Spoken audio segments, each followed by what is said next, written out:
வணக்கம் மரபணு சொந்தங்களே, எல்லாரும் நல்லா இருக்கீங்கல்ல? ஒரு ஃபேமிலிக்கு ஜெனட்டிக் ப்ராப்ளம் இருக்கிற மாதிரி இருக்குது, இவங்களுக்கு ஜெனட்டிக் எவாலுவேஷன் பண்ணணும் அப்படின்னு நாம் சொன்னோன்னா, இந்த ஜெனட்டிக் டெஸ்டிங் கொஞ்சம் காஸ்ட்டு செலவாகுது, இந்த செலவு பண்ணி இந்த டெஸ்ட் பண்ணுறதுக்கு இது பர்த் தானா அப்படின்னு நிறைய ஃபேமிலிஸ் யோசிப்பாங்க.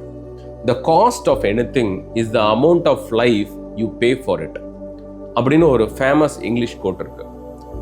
இந்த ஃபேமிலிஸ்க்கு அந்த கோட்டை தான் நான் ஒரு எக்ஸாம்பிளாக கொடுக்கணும்னு நினைக்கிறேன். இந்த ஜெனட்டிக் டெஸ்டிங் செலவுகள் கொஞ்சம் வருது அப்படின்னா அந்த டெஸ்ட்டை பண்ணாததுனால ஏற்படக்கூடிய விளைவுகள் என்னென்னலாம் நடக்கலாம் அப்படின்னு நம்ம இப்போ பார்க்கலாம்.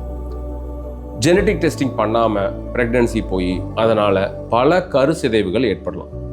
ஒவ்வொரு ப்ரெக்னன்சிஸும் லாஸ் ஆகலாம். அதில் டைம், மணி வேஸ்ட், ஏகப்பட்ட பெயின் அண்டர்கோ பண்ணுவாங்க.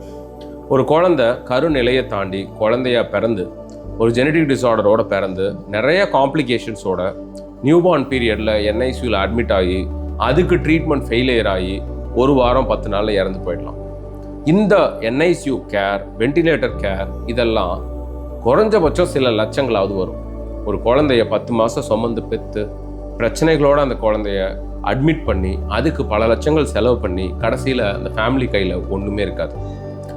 சில சமயங்களில் இந்த பீரியடையும் தாண்டி அந்த குழந்தை ஜெனட்டிக் டிஸார்டரோட வாழும்.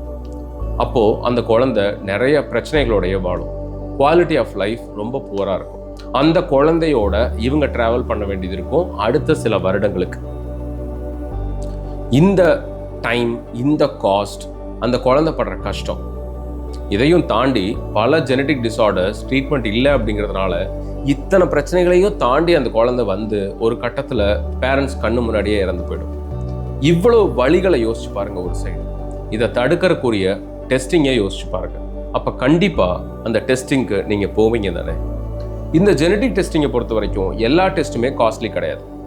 ஒரு 3000-4000 ரூபாயிலேருந்து ஆரம்பித்து சில சமயங்களில் எக்ஸ்டென்சிவாக தேடணும், எல்லா ஜெனட்டிக்ஸையும் ஒரு அம்மா அப்பாவுக்கு தேடணும்னா அதிகபட்சம் 60,000 ரூபா வரைக்கும் டெஸ்ட் இருக்குது. நான் சொல்கிறது அதிகபட்சம் தான்.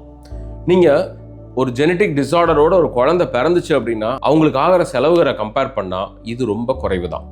ஸோ அடுத்த முறை ஜெனட்டிக் டெஸ்டிங் பண்ணணுமா, சில ஆயிரங்கள் செலவாகுதே அப்படின்னு யோசிச்சிங்கன்னா அதை மிஸ் பண்ணால் ஏற்படக்கூடிய விளைவுகளை பற்றி யோசிச்சு பார்த்தீங்க அப்படின்னா இது ரொம்ப ரொம்ப முக்கியமான டெஸ்ட் அப்படிங்கிறது உங்களுக்கே புரியும். இது ஏதாவது ஒரு ஃபேமிலிக்கு யூஸ்ஃபுல்லாக இருக்கும்னு நினச்சிங்கன்னா கண்டிப்பாக இந்த வீடியோவை ஷேர் பண்ணுங்கள். Thank you.